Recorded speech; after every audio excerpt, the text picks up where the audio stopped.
eu estou aqui na Câmara já há algum tempo e não posso pedir desculpas por aquilo que falei. E, nesse momento, vou reafirmar aquilo que já disse.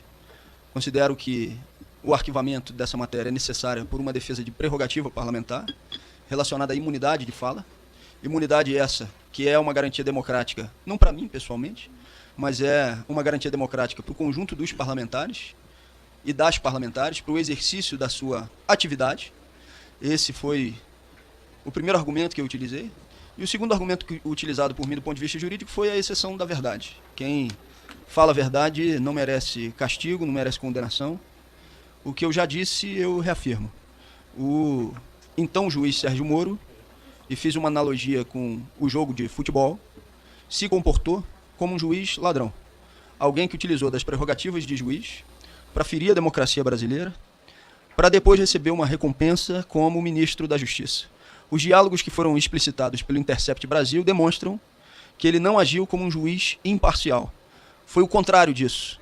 Foi um juiz parcial que estabeleceu um conluio e uma fraude com os acusadores para um roteiro pré-estabelecido. E por esse motivo, feriu sim a democracia brasileira, tirando das eleições aquele que estava em primeiro lugar e facilitando a vida do então candidato a presidente da República, Jair Bolsonaro. É um escândalo que depois disso tudo ele tem aceitado assumir o Ministério da Justiça como uma recompensa do trabalho que teria sido feito no período da campanha eleitoral. Mais grave ainda é que antes do resultado eleitoral, consultas tenham sido feitas a Sérgio Moro se aceitaria participar do governo de Jair Bolsonaro. Os senhores podem concordar ou discordar da tese que eu aqui apresento, mas a história é essa, eu não tenho dúvida, não vai absolver Sérgio Moro daquilo que ele fez e daquilo que ele está fazendo com a democracia brasileira quando se comportou como um juiz ladrão. Falo respeitosamente ao relator, deputado Flávio Nogueira, ao presidente, deputado Juscelino, aos demais parlamentares do Conselho de Ética.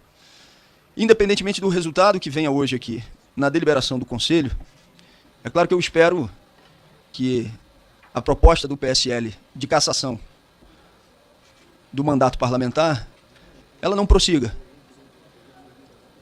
Mas se ela viesse a prosseguir, e se viesse a ser aprovada a minha cassação no Conselho de Ética da Câmara dos Deputados, eu continuaria sendo um militante. Eu não nasci amarrado a mandato, a vida não se resume a festivais, defendo o mandato parlamentar porque acho que é fundamental o estabelecimento de uma prerrogativa democrática, mas se viesse aprovado, que repito, falo isso respeitosamente, sem afrontar nem o relator nem os demais parlamentares, mas falo como dever de consciência, se viesse a ser aprovado qualquer cassação do mandato, mais uma vez estaria sendo ferida a democracia.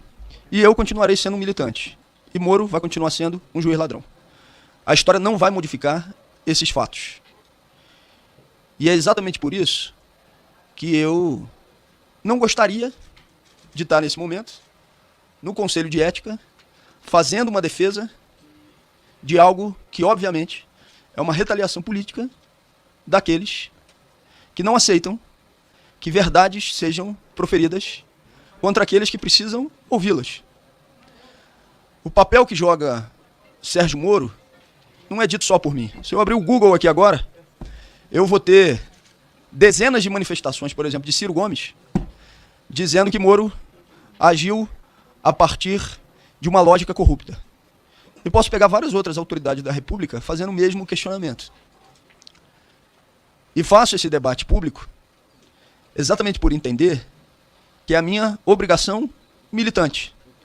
Sérgio Moro dispõe na sociedade brasileira ainda, em boa parte da sociedade, de uma popularidade, com alguns segmentos. Aparentemente tem mais popularidade até do que o presidente da República. Vive uma articulação onde o presidente da República sustenta Sérgio Moro e Sérgio Moro dá sustentação ao presidente da República, num processo de blindagem nunca antes visto na história da República, onde procura utilizar o Ministério da Justiça para perseguir adversários e blindar aliados. Os senhores não precisam concordar com o que eu estou dizendo. Mas a imunidade de fala me dá a garantia de dizê-lo.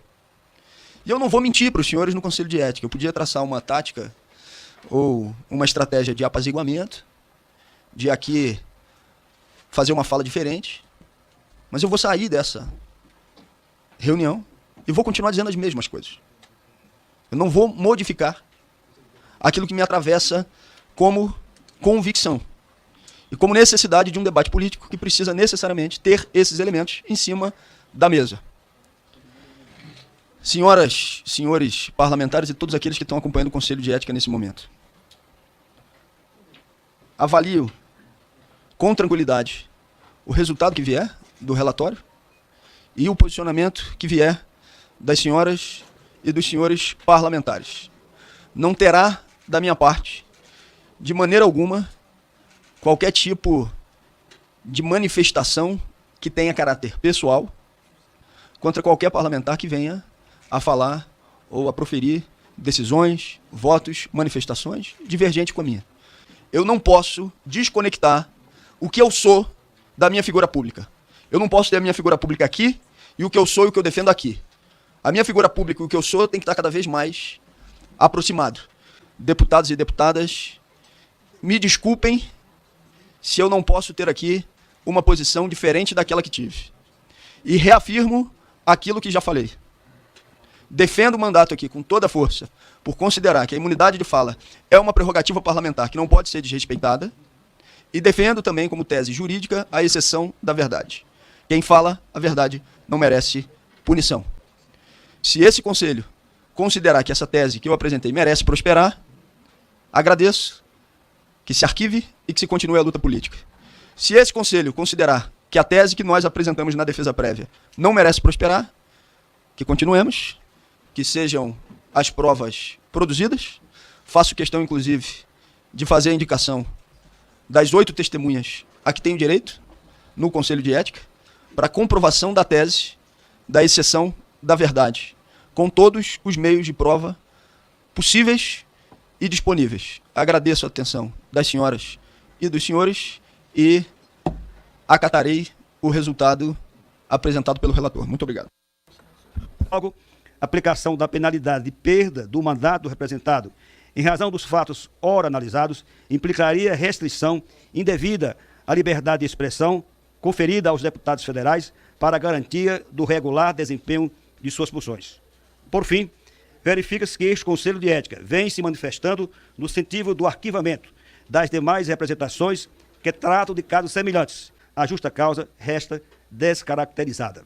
Diante disso, não resta outra conclusão, senão a de que a representação deve ser arquivada por falta de tipicidade da conduta e de justa causa.